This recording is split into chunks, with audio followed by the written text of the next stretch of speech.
Hey guys, thanks for tuning in to the fourth episode of the Beggar's Canyon Boys. Very excited for this episode. We're talking about The Empire Strikes Back. I think it's a really good one. I did just want to say a couple quick things before the episode started. First of all, exciting development. We have a theme song now, a little bit of music that you'll hear right after I'm done talking. And this was done very generously by my brother Piper. So I wanted to give him a shout out and a thank you for making the music. And we'll be using that going forward. So hope you guys enjoy. And then on a sad note, there was a point during this recording where we had to pause and then keep going. It's toward the end, but for whatever reason, when editing this, I lost that audio of the recording that happened after the pause. So that our last like 15 minutes of talking unfortunately are gone. I've looked for them for a while and I don't know where they are. So yeah, the episode does end pretty abruptly. So apologies for that. From my memory though, the main thing we talked about in that section was the character of Lando and how we felt about Lando. So unfortunately, like Lando barely gets talked about in this episode, and a lot of just like the Bespin scenes in general that are with Han, Leia, Lando, and Chewie, that kind of gets brushed aside. The whole carbon freezing scene, the Ugnaughts, everything that unfortunately that part of the discussion is gone. But I'm sure we'll retouch on it in the future, and I think there's still plenty of great stuff to talk about in this movie. I just wish we had that footage. But anyway, thank you for listening. I hope you enjoy.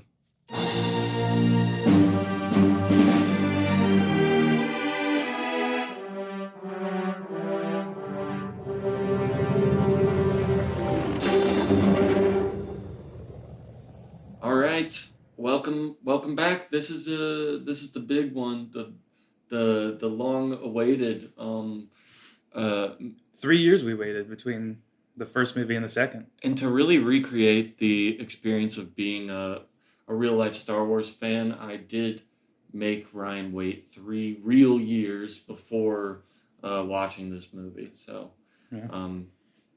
here we are. Excited to start releasing the podcast soon. We've had it saved in the bank for a long ass time. Just the two episodes, I guess, previously. Yeah. And you're still not done editing the second one? No, I had a busy couple of years. Yeah. That's true. I mean, you've got like a family and children now, so I know. I don't mean to judge. That's okay. This isn't about our lives, though. No. This is about The Empire Strikes Back, Star Wars, the sequel to Star Wars, Empire Strikes Back. Yeah, actually, like to start, if I want to reference this movie to someone, it gets a little confusing with the Star Wars movies because like I said in the beginning, the title cards call Episode 5. Yes, they did. Yeah, I guess this was when he said, okay, this is Episode 5. The first one's Episode 4. There will be like 3 prequel movies. So that was exciting for people then probably when they saw that pop up on the screen immediately. Yeah, I think so. I need to, I guess, do a little research on that because I'm pretty sure that what I said is right, but I don't know. Yeah, I guess just clarifying that wasn't added after that year because I don't know. I don't think so because I'm 99% sure that the version we watched, titles included and everything, is to the best of its ability how it came out in the theater. So well, if that is what happened, I mean, it's definitely not the same thing, but in a way, it's kind of like a microcosm of what Marvel did with their phases. Because they just in their second film here, they're signaling one. Obviously, we're getting a third movie, right? Just the movie tells you that. Then there'd be 3 more. Yeah. So 4. Yeah. They announced 4 movies with this. That's true. Not like I know everything about franchises before this, but I don't know if anything else ever did that before. Yeah, I thought you were going to say, not that I know everything about Star Wars. And you may be close. Not as close as I'd like. And, I've encountered people who know a lot more than me, so. Well, you better start picking up more lore because I'm bridging the gap here. I know. Trust me, I will. That's part of why I'm doing this. I'm using it as a historian's project. So Yeah. um, well, yeah. I guess we just watched The Empire Strikes Back together. Ryan's first time seeing it, and we have barely talked about it, but he did spoil to me that he liked it a lot more than the first movie. So significantly more. I think it's a big jump in quality, which is good for them. Honestly, I'm happy for them. I think I definitely, like I said in the first episode, I think there's some nostalgia glasses with the first movie on for a lot of folks. Yeah. This one, I kind of get it more. Well, I'm glad to hear that because there was a lot riding on whether or not you liked this one. I mean, not really. Like you could have liked other stuff, but in my head, it's like, oh man, well, if he doesn't like this one, he just might not like it. But I do have a feeling I'm gonna like the prequels best. I don't know why. I just like I'm kind of sensing that. You think that's gonna be inaccurate or accurate? I don't know. I could see it. I could see it, and it I try to meditate and not let that start to like corrupt my mind because obviously fear is not is the mind killer. Is a path to the dark side. Oh, okay. Well, did you happen to prepare a little prediction? Oh no, I completely forgot about it. Okay. That's okay. To be honest with you, it would have been pretty difficult after the first movie, though. And it wouldn't have been as fun as my first one because now I have better context. Because I'm assuming I just would have been like, Vader is angry and goes after them. Like, yeah. Which is kind of... pretty much what it's about. Yeah. There's like other nuances and stuff I wouldn't have predicted. Like Lando, yeah. Lando. I knew he was a Star Wars character, but there's a bunch of characters and names that I'm just like, when are they going to pop up? Like Jabba the Hutt, who I would have figured would have popped up by now. But it's kind of... yet. Pretty. When they said it in the start of this movie, when Han's like, really got to go pay off my bounty, or not pay off his. I've got the bounty on my head from Jabba the Hutt or something. Yeah, he's gonna. He's to go pay him. Going to pay it off. Yeah. Yeah, and I was like, okay, I guess we're gonna like finally maybe get like. I assume he's not a huge character in this franchise, but I assume also we're gonna maybe get a little glimpse of him here. Depends on what you mean by huge. I do know he's a big fella. Oh, yeah. All right, well, please continue. That's it, pretty much. Just thought we were going to see him, and I'm surprised that he's been mentioned so many times and we haven't seen him. Yeah. Not that it's, like, so important. And thinking back on the movie, where in there would we have found time to, like, go see Jabba the Hutt and keep all the good stuff? So yeah, it's a pretty meaty 2 hours. Well, like I was thinking about like how the pace of it compares to the first one. It's definitely like slower paced than the first one by a good margin, I think. But like they really, in my opinion, found a great balance of like it's not boring. We still have lots of exciting like set pieces and adventure stuff going on. But then it gives you time to, like, sit with the people and the relationships. And compared to the first movie, like, I'm inclined to agree with you about the way they develop relationships and stuff. Like, it's just much stronger in this one. Yeah, it actually almost feels like they were addressing specifically my concerns, which obviously they weren't. Well, they might have been. Because when the movie started, it kind of starts, I guess, like, you get the action with Luke being like trapped out on this frozen planet or whatever. Wait, they're called the Rebels. Yeah. Okay, yeah, with the Rebels. But then after that, it's like Luke is isolated from them, as he is honestly most of this movie. Mm-hmm. And then we just get like Han and Leia just sort of like talking and chatting, and like we understand that there's already sort of an established dynamic between these people now. Like, it feels like a very lived-in space. Yeah, yeah. It feels like a couple years went by where they did a bunch of stuff together. Like, and it's awesome. And I'm like, oh, okay. I like felt like I got a better sense of the characters in like that maybe like 10, 15 minutes than I kind of did the entirety of the first movie. Maybe just because it was so quick-paced. Maybe because there was like less dialogue. I don't know, but I mean, I think they do. You know, you could argue about how good of a job Mark Hamill does, but I think in the first movie they do a pretty good job of like characterizing Luke and what his motivations are. But with Han and Leia, like I absolutely agree with you. That first scene where they talk to each other is way more like revealing about their personalities because they do a lot of like one-liners and stuff in the first movie. yeah, But this one you're seeing like this is kind of how they like treat people when they feel like a little uncomfortable or sad or yeah. like you know what I Or like when everyone was worried about Luke, like that yeah was it yeah was actually a really nice moment. Like I know I love that like how it's like okay well they had a little thing in the beginning but like they're actually like good friends now and when he's like well it's possible that he came in the south entrance like that one rebel officer guy or whatever and he's like it's possible then why don't you go and find out and then yeah like I hit all his lines there at the beginning are pretty good I think. he's really good in this movie. Nice. That's what I like to hear. Yeah. I was not on the Han Solo train, but I think I just hopped on the Millennium Falcon. Let's go. Yeah, I huge improvement in regards to like his character in this movie. Again, maybe it was just like the one-liners seemed dated to me in the first one, and that was like affecting how I perceived the acting of it too. But I don't know, his acting was like spot on in this too. I thought like really, really good. Leia also pretty good in this one Yeah, too. yeah.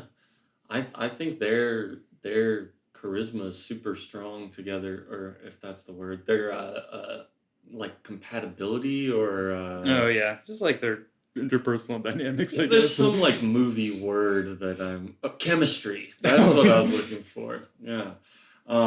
Yeah, I mean, you know, no need to just like quote the whole thing, but I just love every line from the beginning, them talking to each other and him being like, "Well, don't get all mushy on me," when she just gives him like no reaction when he's saying he's leaving.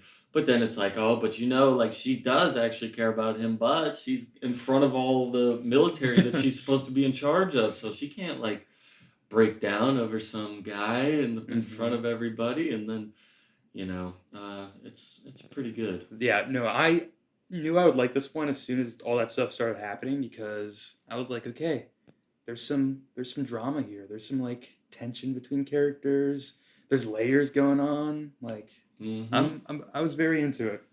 I really think that whole opening, you know, however long, 25 minutes of the movie on Hoth is really strong. Like, yeah, the character stuff at the beginning, as well as something I was really noticing during this watch is how they set up the base that they're on, Echo Base, and they, you know, have Han like going through the hallways, and then we see like the war room with all the diagrams and everything all set up like normally during peacetime, whatever. They're just doing routine things. We see the hangar and like all that, and then you know we go outside, and then we're outside for a while, and then like the walkers come in and they advance on the trenches and then we're back inside but it's all destroyed this time and like you know now it's like oh we got to get out of here so there's something just so satisfying about seeing it like all at peace when they're dealing with their personal problems and then like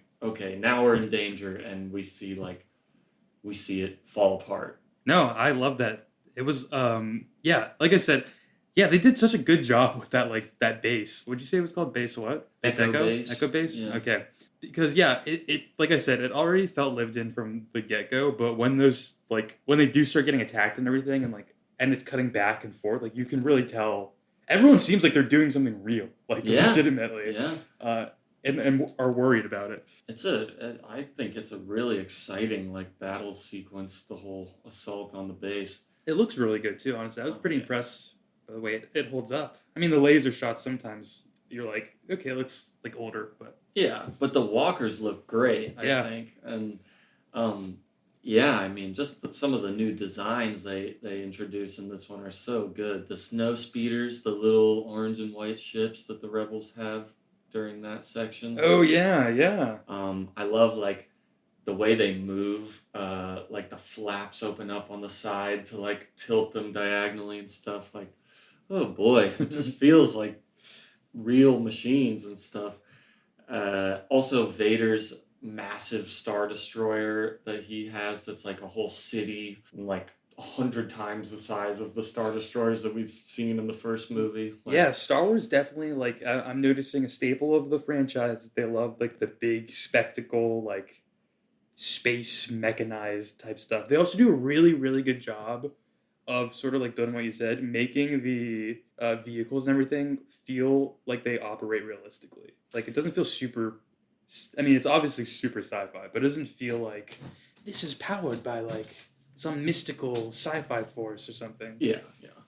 I mean, especially for the time, the way they get everything to move, like, there's some moments where the stop motion is obvious, especially with like living things. Like the Tauntauns are those little kangaroo Oh, those are pond Tauntauns. guys. Yeah, I've yeah. heard that before. Oh yeah. Well, there you go.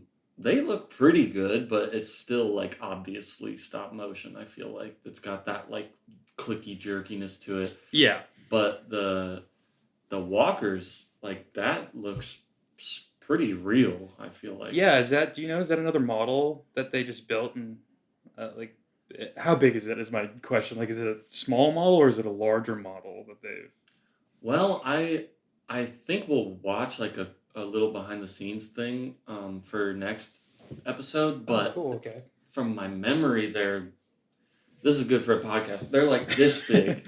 Yeah. About the size of an inner tube.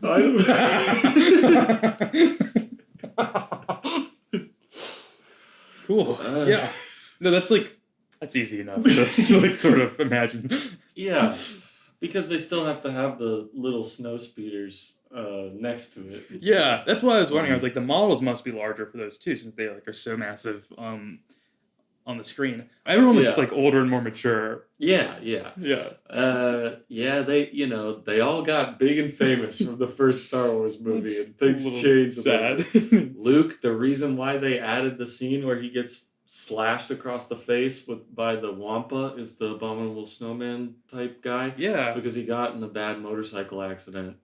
Oh, no kidding, really? Yeah, so those like scars on his face and stuff were real. So was that thing originally not supposed to even get him? Do you know that?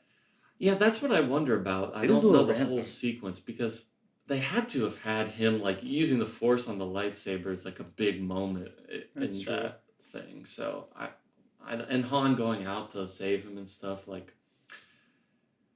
it could have all been added before. Which, by the way, isn't it interesting that Luke's, the first time we see him actually utilize that lightsaber against another living creature is that thing. Yeah, and he cuts off its arm. Some foreshadowing. Yeah, then later he gets his little hand chopped off. Mm-hmm. And, as Yoda says, like, I almost even hesitate to bring this up, but you'll see why, eventually. Oh, Lord. Yoda says, like, only for for preservation and defense, a Jedi uses the Force. Seemed very important. Never for attack. He literally says, never for attack. Yeah, it seems critically important. Yeah.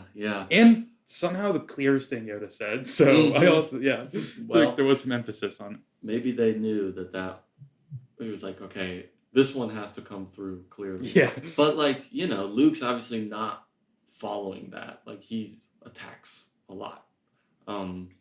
But so does Obi-Wan. And he's kind of just doing defense. Isn't it like the utilization though? Like you can be a person that attacks, but if you utilize the Force in like a violent way like that, then you've, I don't know, gone against the good side. Yeah, pretty much. I mean, but did Luke ever use the Force to hurt someone yet?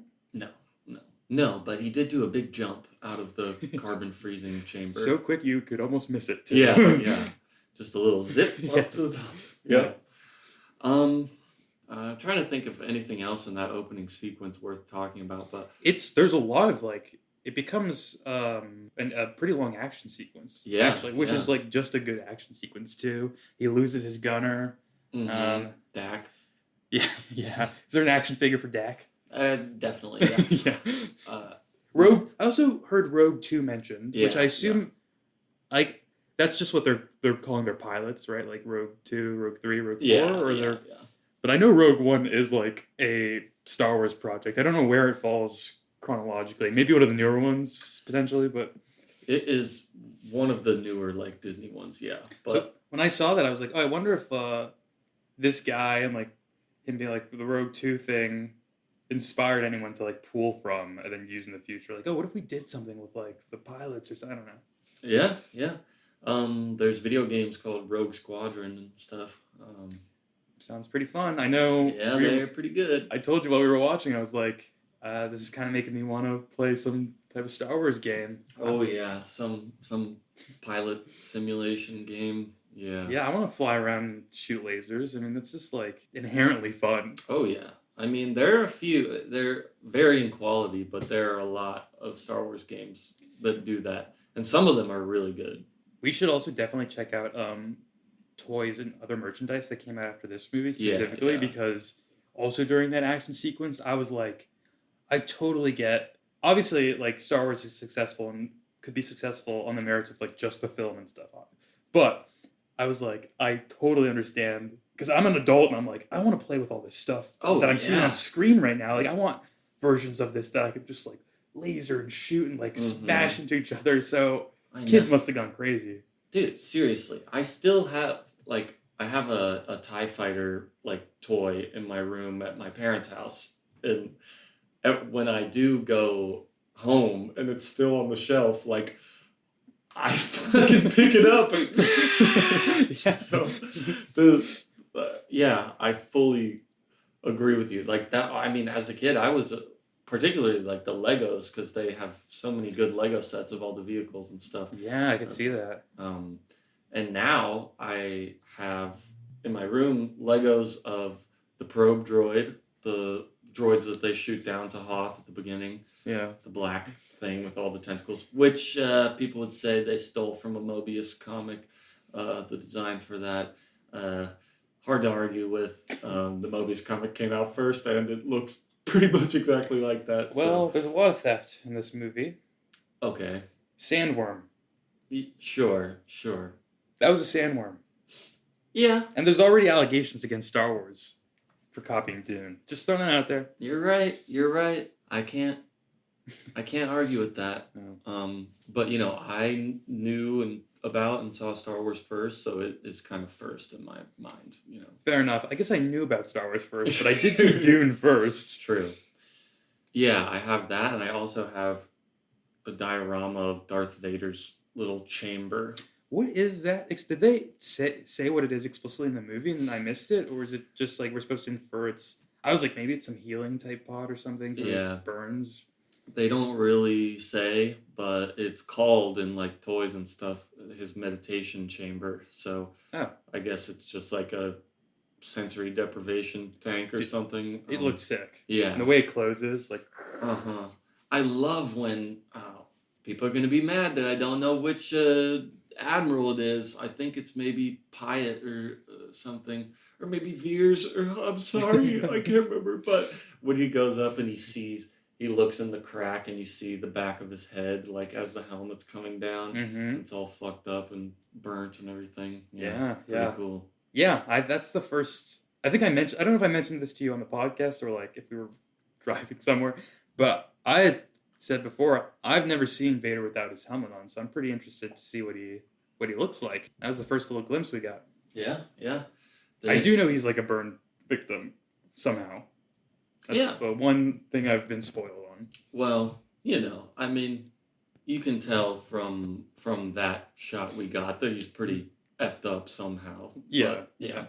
I also, I think maybe I shouldn't say things I think are spoiler because then I can like look at you and like sort of gauge a confirmation. But I also am pretty sure that must happen in the prequel films. I don't know.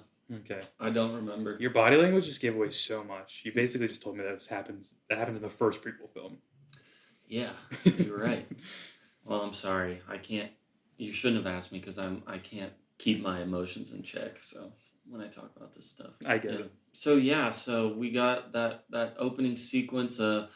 There's I think some crazy like steps up in the like I guess the technology or the execution of the ships flying around in space. They were doing a lot more complicated things in Yeah, the this one. Millennium Falcon was really like Yeah, yeah. moving all over the place. I mean, they have it like splitting the two Star Destroyers, like going at each other like that, and the spinning around a lot and stuff, and it looks pretty good. Asteroid belt scene was pretty cool. Yeah, Hmm. yeah. Han's just that good at flying. Never tell me the odds. Yeah, classic line. Hmm. I guess I don't really care for like quotables and people over saying lines over and over again, but that's one of them for sure that people say a lot. Yeah, Yeah. no, they're like not even ones I knew that I knew, and Yeah, then I yeah. hear it, and I'm like, classic. Right, right. Like put Captain Solo in the cargo hold. No, No, I'm just kidding. like But that's like not what I know. well, that's okay. Ooh, can I tell you something fun? Yeah. So you know what Nerd Box is?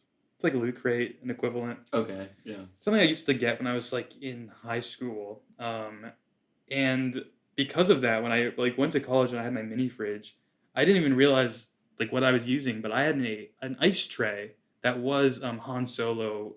What happens to him? He gets like Frozen in carbonite. yes, yeah, Yeah. it was him frozen in carbonite. So all my ice cubes are like Han Solo frozen in carbonite ice Nice. cubes, and I didn't even know. That's pretty cool. I think I saw that ice tray when I was like 13 or 14. Like, oh, I should get this. I like vaguely now also remember seeing like a mini fridge that also has the design on it of him like encased in that as well. Yeah, it's on a lot. I'm pretty sure I have a Christmas ornament that is that. Like, it's on a lot of stuff. I guess. Pretty iconic image with his hands up like that. Yeah. What did you think about? I mean, I guess Han's whole arc as a character. Like, he kind of has to step it up, and like it's like, oh man, he messes around, but in serious situations, he actually can get the job done. And Leia's like, oh, can I trust you? Can I trust you? Actually, I think yes. Even though he still makes mistakes, and he got him in the jam with Lando, but like, you know, he's brave, and it's sad. They're like, Lando's like, oh, we're gonna stop the bounty hunter from taking Han, and then they don't. Yeah. Well, They, Vader's keeps changing the plan on him. mm-hmm. Well, it's Lando or Londo? Lando. Lando's line there also really made me laugh. I will get back to your Han Solo No, question, no, that's totally but fine. his line made me laugh when I don't know, just something with the delivery of it. Like this deal's getting worse all the time. Yeah, it was yeah. saying like all the time. I don't know. It like sounded so odd to me. Like it was a Yeah. weirdly written line, and then he said it, and it's just like okay. This deal's getting worse all the time. Yeah. I don't know. Maybe I'm used to hearing like more commonly like things are getting worse by the minute or something. Right, right. But Well, back in the early '80s, that's what people said. no, yeah, all the time. Yeah, yeah. Well, I liked Hans a lot. Like I told you, I'm a Han Solo fan now. Maybe my favorite character of the movie. I'm gonna say that warmly, lightly. Put that out there. Yeah. I may have to think on that a little more, but he definitely felt also elevated in role in this movie. Yeah, yeah. Like where they wanted to put more spotlight and showcase on him, and it was worth it. You know what was maybe not a great idea though? This will be my one critique, my one hard critique of this film. Probably not the one. I probably said other stuff, but whatever.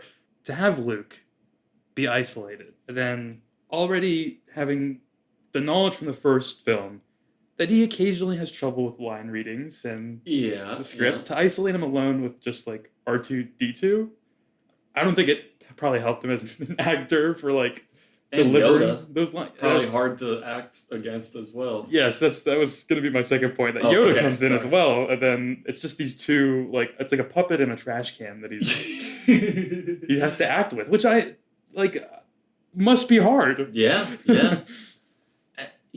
I mean, he's not perfect, but I kind of think he does a pretty good job for what that is. Like, when he's like, before they meet Yoda, and he's like, maybe it was crazy to come here. Like what the like I just had a vision from Obi-Wan to come here and I did it. Like what am I thinking? Yeah, And yeah, like that kind of, it humanizes him and I feel like I'm along with his train of thought and everything. yeah. Yeah. Maybe it's just, I don't know, something about Luke to me. I do really like him. And honestly, if I had just seen this film, I probably wouldn't have had like many comments on his acting even. But I don't know, maybe it's just because like his character has this veneer of like wholesomeness over him too. Yeah. So like that gets projected outwards and intertwined in the stuff that he's saying, and so it doesn't always fit the moment, it feels, but I guess that's just his character. Yeah, I mean, he is supposed to be like really optimistic and hopeful, I guess, but like this is the time that puts him through the ringer. That's true. He does have his sort of angsty phases here, Mm-hmm. where he doesn't believe in himself. Yeah, yeah. I mean, we're jumping around a lot at this point, but I love Yoda in general in this movie, and I especially love them.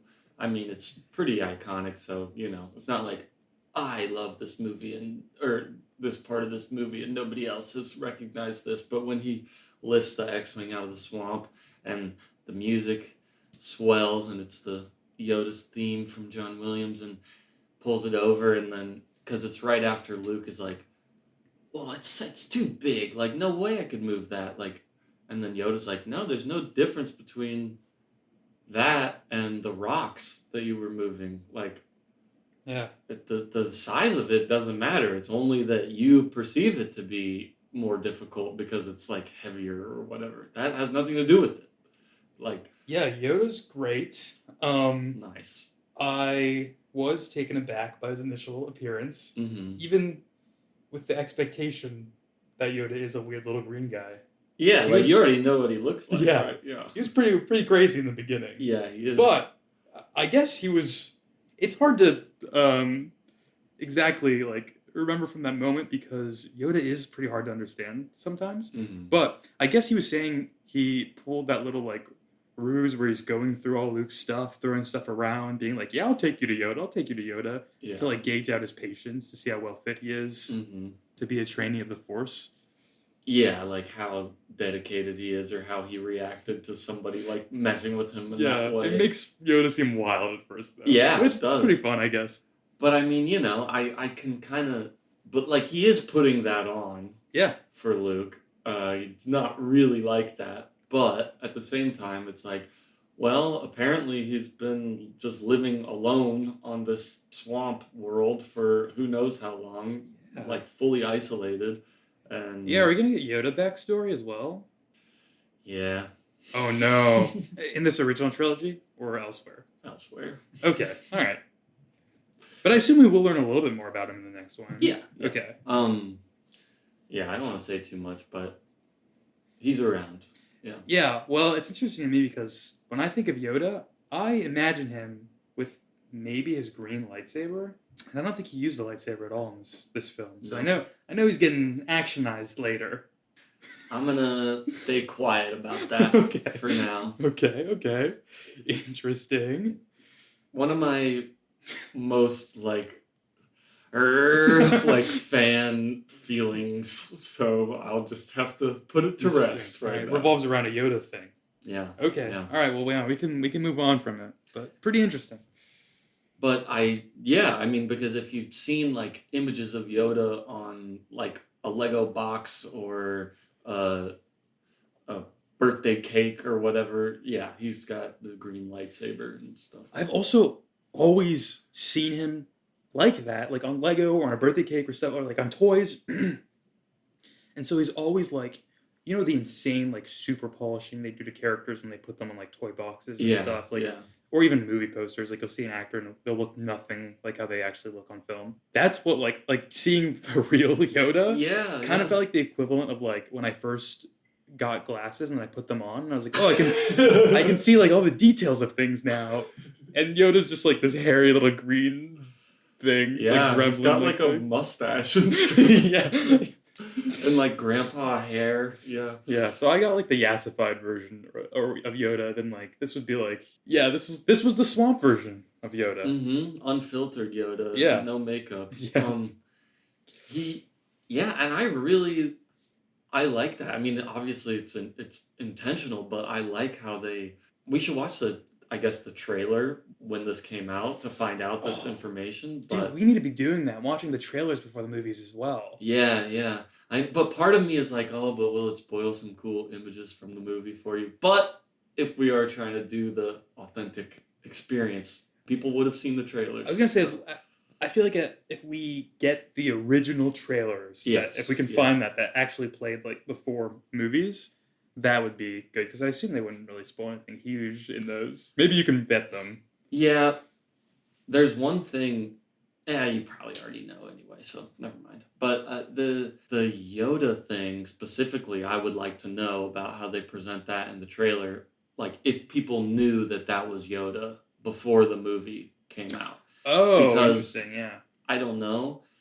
And like when he shows up, Luke doesn't know that he's Yoda. So and it's impossible as the audience member to not know that is Yoda.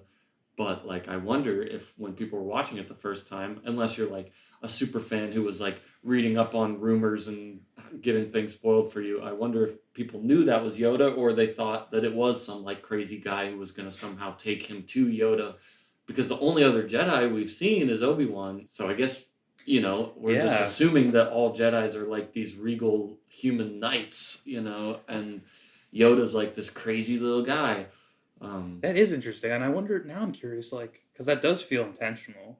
So I wonder what the next Jedi we'll see is. And I wonder if we'll see another Jedi in the next movie. Well, who's to say? I mean, all I'll say is what they said in this movie. As Luke's flying away after they're begging him to not leave and complete the training, and Obi-Wan's like, that boy is our last hope. Yoda's like, no, there is another. That's pretty nuts to me because I feel like most Star Wars things, and maybe this has been spoiled for me and I just don't know like how it connects, but like I have no idea who that could be.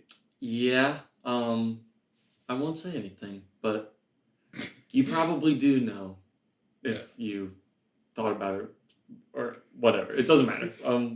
Just don't think about it too much. Oh, and then okay. It'll be a surprise. It's something. Because there's something I could talk about from this movie that would lead into really signals to it, but all right. Well, maybe I'll just have to have it laid out for me on screen. We can, I'll wait to talk about those moments until we've seen the third one, because I'll just wait to talk about it. I feel like we're gonna have to do like a brief trilogy totality look at it. Like since they all do, maybe so more this one and the next one seem to really connect. More so than maybe the first one and this one. Yeah, because this ends on cliffhanger pretty much. Han Solo's been captured, and Lando and Chewie are going to go look for him.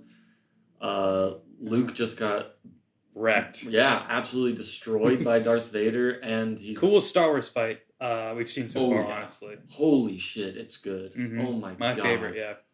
Oh my god, like the pacing and sequencing of it, and each new like room that they go into, and there's mostly no music for the whole fight. It's just the sounds of the lightsabers and stuff. It's just so good too. Like I'm sure they put so much thought into it. Maybe it's just the way like the actors are presenting themselves though.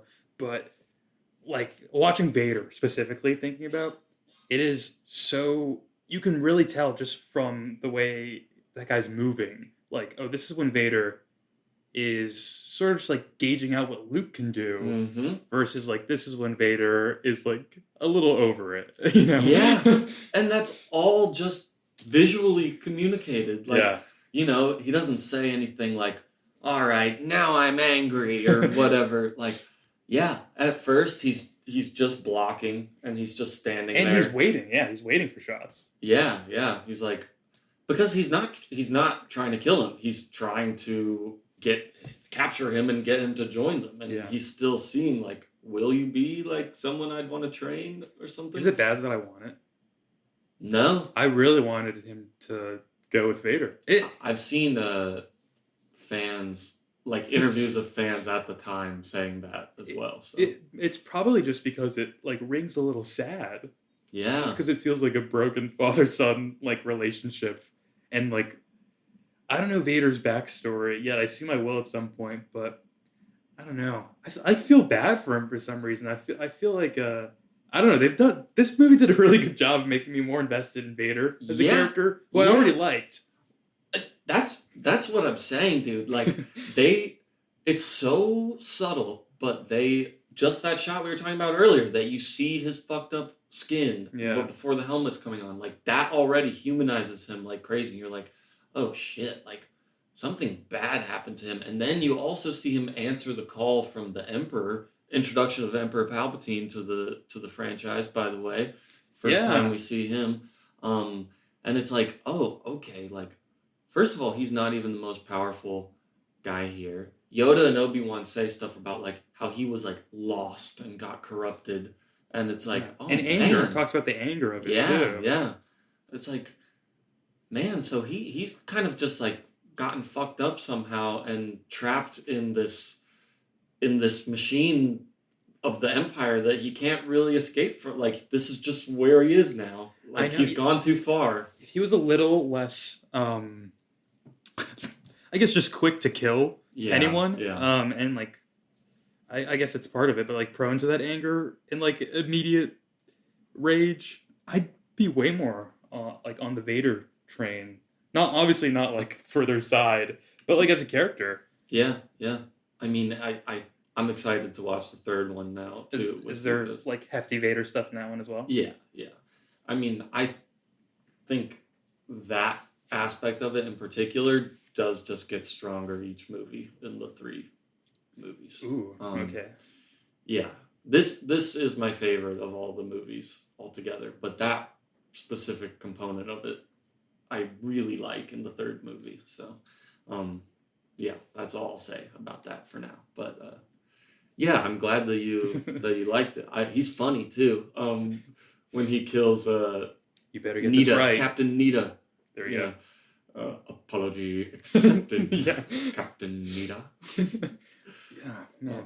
And that's a funny part too, like the little rule of threes of choking the guys.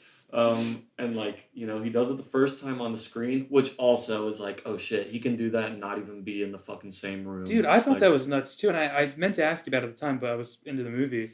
Because I was also curious, I was like, is he... Because that guy's just somewhere else on the ship, basically, is it? Yeah. Okay, yeah. I was like, how far does that extend? Like, what's the Wi-Fi range on the Force? He's not that far away because the one guy's in the room and then walks away and then appears on the screen like pretty quickly. But yeah, he, you know. But we do see some Force extension like through long distances. He and Luke like communicate there at the end. Yeah. Father, son. Yeah. And really nice moment also. Mm-hmm. They did do a really good job with this film. There's a part when he's saying, "Join me and we'll rule the galaxy as father and son," where I'm like, yeah, I mean, sounds cool. Yeah.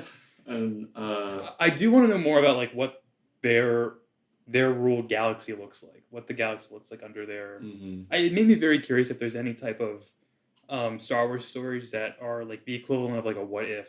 There are Marvel. Okay, interesting. Yeah.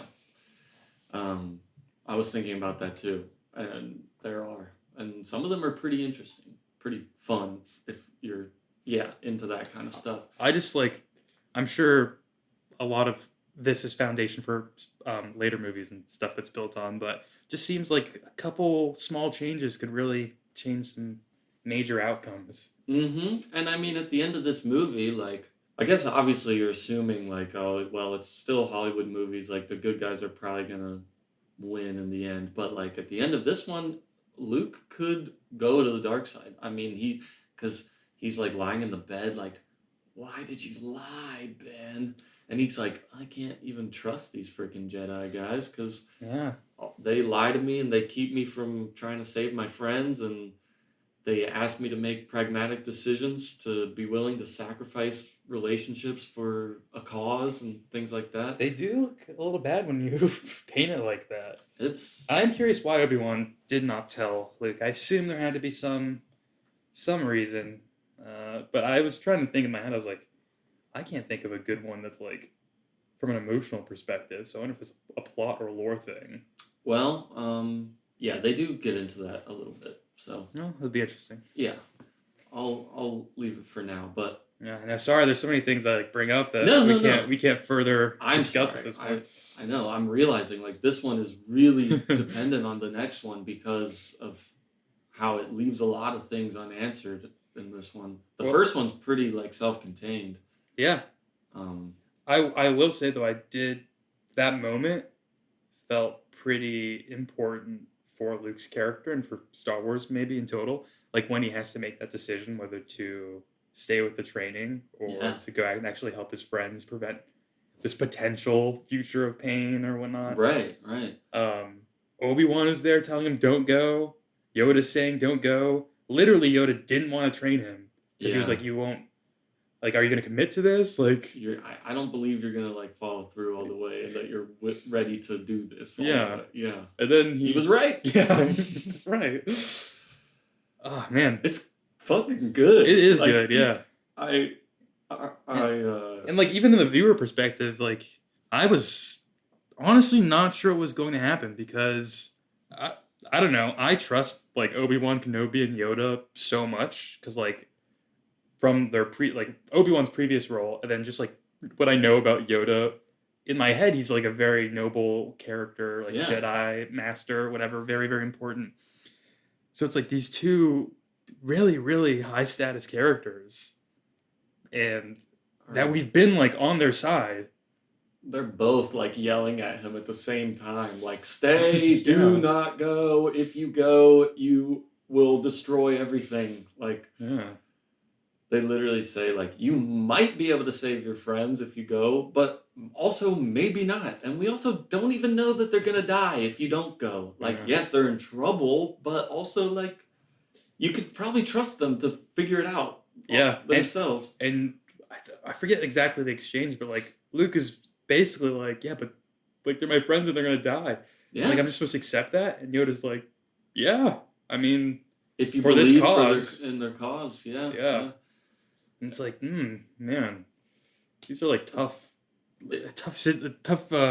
choice to make for him. I know, and it feels real, and you can understand why he leaves, and you can understand why they don't want him to leave, and I am like really happy that Luke did get wrecked there too. Yeah, because it helps like emphasize that he kind of did still. He didn't finish his training. I mean, he's not. You can't. He's not just there for equipped. A couple days. Yeah.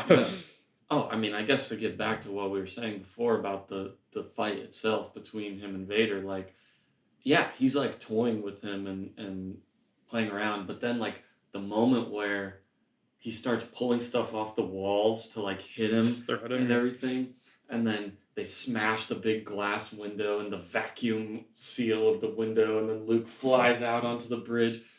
And we cut away to Leia and stuff, but then when we get back to them, that's when he's like, all right, like, I'm going to show you how hopeless this is. What you're doing right now is just a game to me, so you might as well just, like, give up. And then that's when he really starts going crazy. Yeah, he's so quick there, too, also. Which, like, before I was curious if they were doing things slower. I guess it's just the style of it that they're, like, presenting, because like when they start the fight, and in the last movie, I know I made a comment about like the Obi-Wan Darth Vader fight, which like feels like it's snail pace fight compared to this one at least. Yeah, for sure. But now I'm kind of like, now that I've seen the juxtaposition in both of them, I think it's sick to have the sort of like noble stance, just like barely moving type fight as well. Mm-hmm. But they work best together, I think. I agree. And I mean, we still get that because Luke, like, feels like a novice. Like, he's better than he was, you know, at the beginning of the movie, but only a little bit. And he's, like, a little overconfident. And he's resourceful in, like, surviving, but, like... Yeah, it's hectic. Yeah. Pretty cool. Pretty cool stuff. It is cool. I gotta get me one of those lightsabers. Mm-hmm. Man, I love the shot that... with, like, the matte painting of the hallway behind them, and then they're up on the balcony with the railing, and it's just, like, Luke holding it down, and Vader's up, and it's just like, oh, yeah, this looks pretty nice. You know what's funny? I always assumed that would be in in one of the later movies because I've seen that image, I Yeah, guess, somewhere before. I don't know where. I couldn't tell you, but like it's so iconic. I recognize it. Mm-hmm. Probably just because it's associated with the like "No, I'm your father" moment. Yeah, and the shot of like Vader holding his hand up like that when he's saying like "join me" and all Yeah. that. Mm-hmm. That I feel like is plastered all over the place. But This has been a really interesting endeavor for my mind as well because this is like this unlocks memories for me of things that I experienced when I was like a kid that I just like didn't clock as Star Wars stuff. Like, because I also remember it's dumb. I don't know where it came from, but people in like middle school always used to say like, "Come to the dark side because we have cookies." yeah, yeah. Yeah, That's I could have finished your sentence there. Yeah, it's like and a very like internet T-shirt shop thing from like 2012. yeah, Like, yeah. yeah. Did that come from anything, or is it just like it's a weird phrase people started saying like I don't know, like lolcat, like it's, Yeah, I'm pretty sure it's just like some stupid internet thing. To my knowledge, well, there were cookies in the holiday special, so I guess That's true. Wookie Ookies. Oh, hey, we recorded that episode, and we're moving on. Okay, okay. No San Dan in this one. Yeah, Chewbacca makes no mention of his family. Weird. I don't know. Yeah. Chewbacca didn't do much this movie, by the way. Yeah, I was about to ask if your opinions of Chewbacca changed at all. I feel like you had maybe alluded that he takes a more active role, but I don't like him. Yeah? Like, I don't like him in the movie. I don't like him as a character. I don't like him visually. Damn, I mean... I don't like the noises he makes. It's just a, preference thing, so there's nothing to argue about, and I can understand, like, thinking that the noises he makes are annoying, and you're honestly right, he doesn't do that much, but I guess in my head he has a more active role in this movie because I personally do really like the moments they give him, even if they're not super plot important. I like how he acts, I guess. Personally, I like the part at the beginning when the doors are closing and like that's just a really nice moment in general where the two officers come up to each other and they're like, "Captain, we still have no sign of Han and then they see like Leia in the background and he's like, "Oh, Yeah. Han and Luke are still not back from the base and stuff." And then they tell her that they have to close the doors because it's like getting too cold. They close the doors and then Chewbacca like has his head on the ladder against the Millennium Falcon and cries. I like it, Yeah. but I understand not liking it. Yeah. Well, yeah, I also think it's fair that you like it. He just like is off-putting to me, I suppose, in a way that is not interesting, in a way that is actually just like off-putting, you know? Yeah, like just genuinely off-putting. Because he's supposed to be like lovable and like he's tough and he can be a little scary, but at the end of the day, he's just like a friendly bear. I feel like I may have nightmares of the imagery of like one seeing him with the snow on his furry face. Yeah, like, I was about to bring that up. It was just kind of terrifying to me. But also every time there was multiple times we saw him like reaching up for things where his arms were extended out and up, so you could see you could just like see through the fur on him and see his like tiny human arms, I guess. Yeah. And it just looked so like concerning to me. I don't know. I didn't like it. It is weird looking when he's like in the cell on Bespin and he's like grabbing the bars on the roof. Yeah. I don't know what it is about him specifically. I don't usually have like an aversion to any character designs like that. And I usually like weird little guys. I mean, one of my favorite mutants, obscure mutants, is Cat's Eye. If you know Cat's Eye. Yeah. Yeah, he's like a weird little fur creature as well, in a sense, purple. But yeah, I don't know. I mean, not to be a Chewbacca hater, all the Chewbacca fans out there. I hate to talk so coldly about a probably beloved character. It's okay. I mean, I do like him a lot, but it's not like, oh, you better like everything. Like, hopefully nobody would care or, we're interested in knowing what you think about it. So Yeah. it's okay to dislike things. Just he does save C-3PO though in this one. Yeah, that's true. Yeah, well, man, C-3PO and R2-D2, they go through a tough time in this film. Everybody is put through the ringer, and it kind of starts with bad things happening to the droids, and you're like, oh yikes, bad things are happening to the droids. Then bad things happen to everybody. Yeah, I guess for all the mistreatment of C-3PO from Han Solo in this film, he got what was coming to him for that. You know? Yeah. I mean, and he didn't listen to him about the hyperdrive, which was a pretty important thing. But also C-3PO can be pretty annoying in tense situations. Why would you say that? Well, I like him in the movie, but if I was there in real life, I would want him to shut up. Okay. No, but you're right. He gets no respect when they meet Lando and he tries to introduce himself, but Lando's already turned his back and walking away. Yeah, that is a joke that is consistently made with the droids, though. It's a little interesting. Yeah, they're kind of just an afterthought in this one. R2-D2 outside with the rain pouring on him is sad. It honestly even made me a little sad when, just the way Luke's ship is set up, R2-D2 has to poke his head out, which I guess is also to monitor since he can do a 360 view. But I was like, oh no, he's an easy target to get shot out there. He's just exposed to the cold expanse of space. Yeah, poor R2. It is. He just has to go in a pretty scary convertible ride every time they go out in space. Yeah, but I do like. I still think they do a great job with their personalities in this one, R2 and C-3PO. Yeah, they're amazing. They're split up for most of it, and then they have a really nice reunion. Yeah, it's so endearing in the beginning, too, when, they're saying goodbye, even. And I think it's C-3PO who's okay, I hope, take care of everyone. Please take care of yourself, too. Yeah. It's such a sweet little moment. I know. It's lovely. And then when they're going, I like Luke's relationship with R2 too, because when they're going into Dagobah and R2 is making noise and he's like, yeah, I'm sure it's safe for droids. And then immediate cut to the rough clouds and R2 getting shaken crazy. Yeah.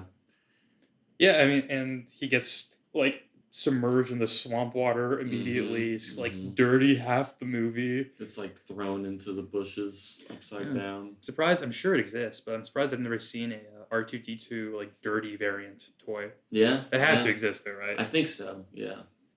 They got a nice little Lego diorama recently of Yoda's hut and then the X-wing half submerged into the water. That's cool. Pretty cool. They're still making Lego sets for the original trilogy movies too, filling out moments. Yeah. It's a pretty recent thing that they're doing these diorama sets that are kind of scenes from the movie. Are you tempted? Oh, I mean the Vader's meditation chamber is one of those. Oh, okay. I have that one. I really want that one, the Dagobah one, and they also have a trench run one that's really nice too. It's just the floor and one wall of the Death Star, and then little X-wings and TIE fighters going on. That'd be pretty sick. Yeah. I mean, who knows? Maybe by the end of this, I'll be so into Star Wars that I'll be picking up Lego sets and whatnot. But if something like that, I mean, I know they just made the X-Men Blackbird Lego set, which I did get. Oh, really? Nice. But I know they're making a mansion at some point too, and I'm eagerly awaiting that. That's gonna be the next Lego set I buy. Oh, that'll be pretty cool, probably. Man, what are the figs gonna be for that one? I think we know. Oh, really? Yeah.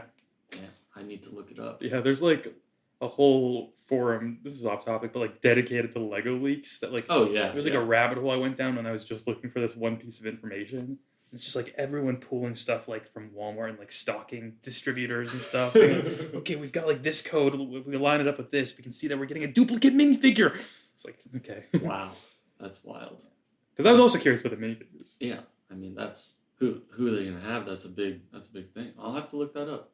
But yeah, they got a lot of good little dioramas sets nowadays. Yeah, I love that shot of, it is sad, but R2 like having to lift his feet up to look in the window of the hut when Yeah. they're inside. Yeah. Maybe worth mentioning, Boba Fett. I was about to say, yeah.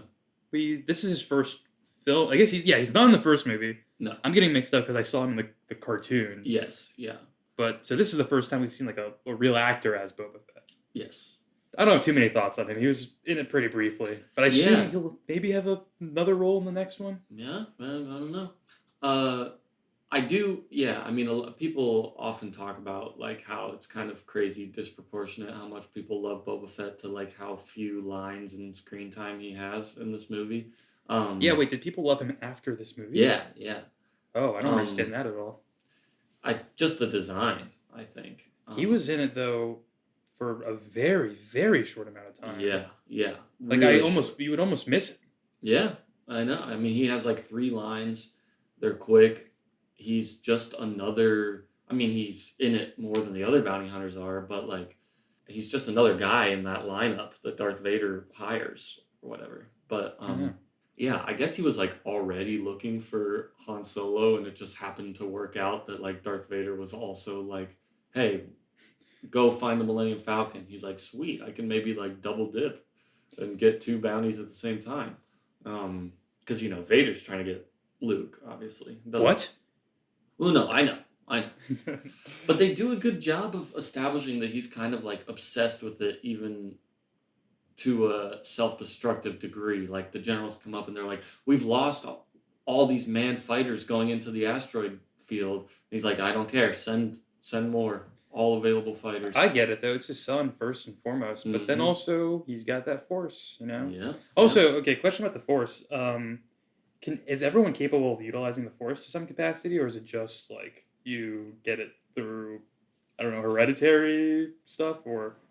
I mean, it's vague, but my understanding is, yeah, the Force to some degree is within everybody. Certain people are much more sensitive to it than others and have a natural connection to it that still needs to be fostered and developed. But yeah, I mean, I guess there is some hereditary aspect to it, but a lot of times it's just interesting to me to like I don't want to say too much. Start connecting dots of things that may not lead anywhere, but I don't know, because I was thinking, obviously I know that Princess Leia is the sister of Luke.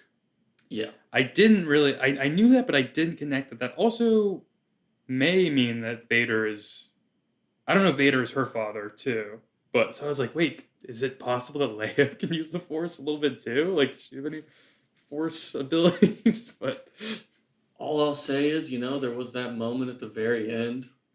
Luke is hanging off the bottom of the city, and he calls out for Ben, and then he... Oh, is Leia the other? He's angry, and then... I don't know. And then he calls out for Leia, and she hears it and says, I know where he is. Let's go back and get him. Okay. Yeah, that is interesting, because I was going to ask, or I was going to mention that it seems a little overpowered if they can just basically team speak like that to anyone. Yeah. All right. Interesting. I think you have to be open to receiving it, I guess. Any other critiques, things that didn't work for you in it? Honestly, not much. It was pretty successful, like from start to end for me. There was like maybe a little lull in the middle somewhere. I remember like one moment just thinking like, okay, this part's going on a little long, but I can't even think back to what it is now. So yeah, pretty like well paced. Probably just some time in the middle when they're just cutting back and forth between like Luke on Dagobah and them in the Millennium Falcon. Like it's probably it's a fun moment, I think, when they fly out of the closing jaws in the cave, but it's like, not necessary either, and it's a little side adventure. I guess. Yeah, or when they're like shooting the little pterodactyl things that the Minox. Yes, yeah, the Minox. When they're shooting the Minox. Mm-hmm. By the way, are there Minox figures, action figures? Yeah. Definitely like plushes and stuff. That's funny to me because I feel like we didn't get a solid view of like what one looks like. Yeah. Well, that's why you have to look at the toys to see what they really look like. Yeah. But, there was like the people who make the toys probably have access to like just what the actual puppet looks like, Mm-hmm.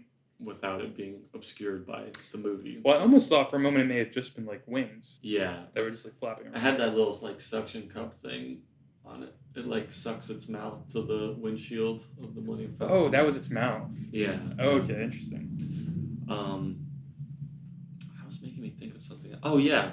So, what do you think about like? Do you believe that like Yoda was like alive and a real like person? Like, well, because it's just like a puppet, you know. It's just like a. Wait, do I believe Yoda was alive and is a real person? Yeah, in real life, do you believe that Yoda is real? No, like I guess I just mean obviously suspend your disbelief for a movie. Like you know that it's a puppet and stuff. But like in my mind, it looks pretty good. It looks pretty real the way they've got him moving around, and I believe that they're like two people talking to each other for the most part. Yeah, I think the most unrealistic it looks is unfortunately like his introduction when he's rummaging around, like him sort of bent over like that, like rummaging through the stuff. Yeah, when because he's ready for like some rear entry. Yeah, yeah. Well, he's just posing up for some doggy style. Don't talk about Yoda. How dare you? That's a Jedi Master that has lived around 800 years. Well, he's trained Jedi for 800 years. We don't even know how. I was like making sure I was picking up what you were saying. No, because there's so much weird lore, you know. I never know if you're saying a real thing. Yeah, well, yeah, but it's kind of like when like Step Bro's stuck in the washing machine or whatever. He's got his head stuck in the snack box. Yeah, yeah. You know, maybe like not the first thing my mind would go to, but like for someone like yourself, I've seen it a lot of times. All right, I'm kind of. Yeah. These are thoughts you'll have on your like 20th watch of the movie. Well, I'm sure there is some porn adaptation that maybe utilizes that moment too. Not that I know of. When do we get to that, by the way? The first. Well, we'll start watching the porn stuff pretty soon. Yeah. Do we for porn? I prefer prequels. We'll see if you feel that way after the next movie. Okay. All right. Yeah, anyway, I agree. That is his most puppety looking moment, I think. But yeah, he looks like close-up shots on him. They look good. The puppetry in the face, like doing the movement stuff, all looks really good, I think. The mouth is really good, I feel like. Yeah, and even, I know we were talking about like Vader's acting with his body, but to the credit of that puppeteer, also like Yoda changing from like, I'm just pulling a little ruse on him to see how patient he is, to like actually talking to Obi-Wan Kenobi is like a pretty noticeable difference, like in his posture and like the stature of the character. Yeah. It's Frank Oz doing the voice and the motions. Oh, nice. At the same time. Does the voice change, by the way, later on? He does it the whole time. That's like not exactly the Yoda voice that I had imagined in my head. No, he does sound. I mean, yes, in later appearances he does sound kind of different, even though it is the same actor. Yeah, because even like when I hear people do the impression, I feel like this was further away. This is much closer to like Grover on Sesame Street, which is also Frank Oz. Oh, really? Yeah, he like other than Jim Henson, he's like the main Muppets guy. Oh, I didn't know that. I only knew Jim Henson. Oh, well, yeah, Frank Oz does like a lot of voices for and motion for Muppets and other Sesame Street stuff and things like that. Oh, that's cool. Well, yeah, I think he did a really good job with Yoda. Yeah, but I agree, that moment that you're talking about where he kind of drops the facade and starts like talking to Obi-Wan's voice, and he's like, I can't do it. He's too impatient and whatever. Like, yeah, it's like, oh, okay. Now I pretty quickly can believe that this is like a really wise old guy who knows what he's talking about, even though he's just fully being insane like 5 minutes ago. Yeah. Which is, I guess we should mention, like, somewhat of a trope in, like, samurai or, like, martial arts movies and stuff, like the drunken master type character, like the old, crazy fool, but, like, really they're the smartest person in the world and they're stronger than everybody. Also, I was waiting to see if I could get confirmation, like building on the trope thing. When the training with Yoda was mentioned, I was like, I feel like Yoda has to be like, no, at first. Like, I won't train you. Which, like, always happens, of course, absolutely. Yeah. And I think I mentioned, I was like, I wonder if we'll get, like, a training montage, too. Just because I was, like, thinking of what kind of tropes usually get played out if the plot is going that way. Which we didn't really get one of those. It was more so just, like, moments that also had character moments in them, too. Right. Instead of, like, a montage. Yeah, yeah. Just a few, like, because I mean, with the characters being split up, you know, you can just advance time by cutting back and forth between what they're doing and stuff. So like, you know, we assume a ton of time probably hasn't passed, but like we can, I guess that probably 3 or 4 days go by. It can't have been too long, yeah.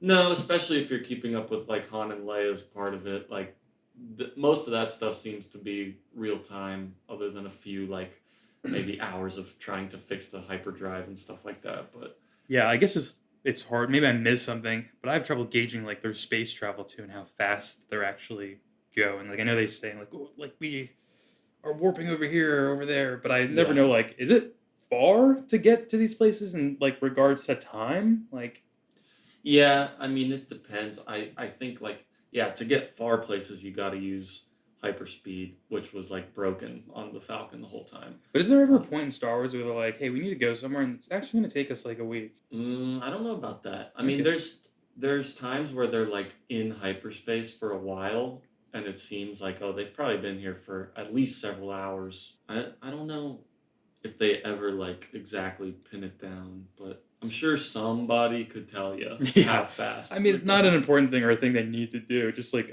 I get curious about that stuff. Ooh, did you like the design of Boba Fett's ship?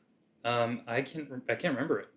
Oh well, that was something that was a big draw to people. It's called the Slave One, a name that they kind of shy away from these days on the Lego boxes. They'll just put like Boba Fett's ship. Yeah, that's not really this one. Yeah. Maybe it looked different in the movie. I don't like it too much here. Well, that's fair. It's pretty. I like when it's on the platform on Bespin and it's like on its back. I think I need to see it in like motion. Yeah. It barely moves. It's the one that like follows them out of the trash. You know when they like release themselves from the trash. Oh, okay. I don't remember it for some reason. It's barely in it at all, but that one was. But people love that. It's a popular design, yeah. Wow. Yeah.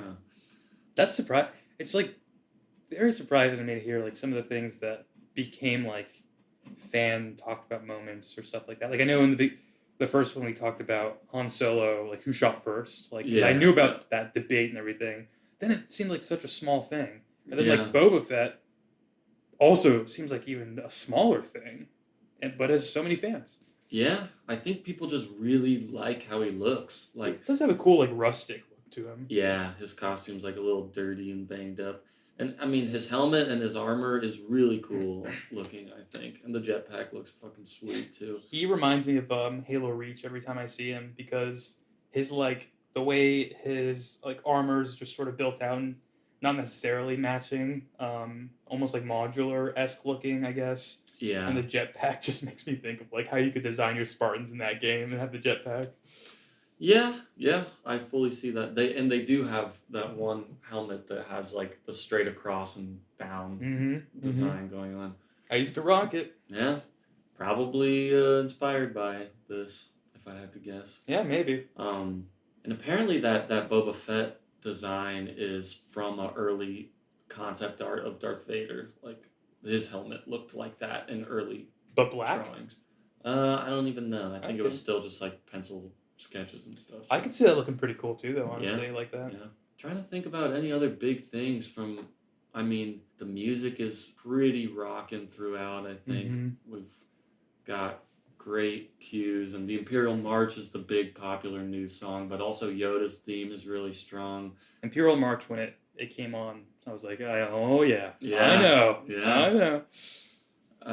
And it is kind of like a classic sequel in the way where it's like, hey, in the first movie, you know, we had like one Star Destroyer on screen. Here's like 6 of them at the same time, and there's an even bigger one. Yeah.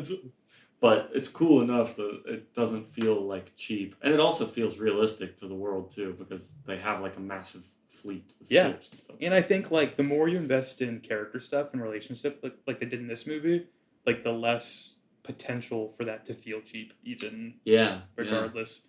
Because you're like, well, they're not skimping out on like real stuff. They're not just doing like spectacle stuff. Yeah. And it looks great too. Like, man. Yeah, honestly, that's maybe like the most impressive thing that I'm reminded of. Like in the first movie, then watching this movie, both times I've been like, in my head, I thought these would look way worse than they do. But it's very easy to just like sink into the film and forget that you're like noticing any of that stuff. Yeah, it holds up quite well for the most part. There's a few slightly dated looking like green screens and things here and there, but yeah, I can pretty easily get over that. I just love the way that the hangar of the Echo base looks, like the giant ice cave with the Millennium Falcon inside of it, and everybody like in their winter gear, like Han's like blue coat, and he's doing mechanic stuff on the Falcon. Like he looks pretty freaking cool. Dude, I really want to play a game there, like very badly. Please tell me there's a game that takes place on that planet. Multiple. Yeah. Oh, let's go. Okay, great, fantastic. There's a whole mode in the like 2015 Battlefront game that's called Walker Assault, and it's just like if you're on the rebel side, you're trying to defend a base, and if you're on the Imperial side, you're trying to protect the three walkers as they like advance onto the base. Is it against other players or? Yeah, it's like a that's multiplayer sick. mode. Yeah. Damn. Okay. And it's pretty cool. I hope that the next movie is even better than this one. If we're going up, I don't expect it to be as big a quality jump, but I think it's going to be a pretty satisfying conclusion based on what we just saw. Yeah, I'm glad to hear that you're like excited to see what happens. I gotta know how it ends with my boy Vader. Oh, I like it too. And to my knowledge, he's not in like any of the film. I think he's in the prequels, but I don't think he's in any of the future films. So it may be. I don't know if that's Vader's last appearance or not. Obviously, you can't tell me, but maybe maybe it for Vader, good old Vader. So I'll see. Yeah, I won't say, but I think it is a really satisfying arc for him. Let's go. And it'll be interesting to see your thoughts on this one, because it's definitely, at least among fan consensus, the most, probably least liked of the three, even though people, for the most part, don't dislike it. But there's a lot of things in it that people are critical of, and certain things I agree with, certain things I disagree with. So yeah, I'll be curious to see your thoughts on that as a fresh face, because yeah, I don't think you really know any of the stuff that people kind of get a little upset about. No, and honestly, past this, the first Star Wars film we watched, like obviously I knew bits and pieces of this one, but like imagery, most of this, like 98% of it was fresh imagery for me that I'd never seen before. Nice. That's awesome. Yeah. I mean, that's we got to shout out Irvin Kirshner, the director, because he just fucking killed it with the pacing, and I mean, I know he's not the director of photography, but the shot composition is so nice in this movie too. Dude, some of the ones in the beginning when they were on, what's the ice planet called again? Hoth. Yeah. Are really cool. There's some really nice ones there.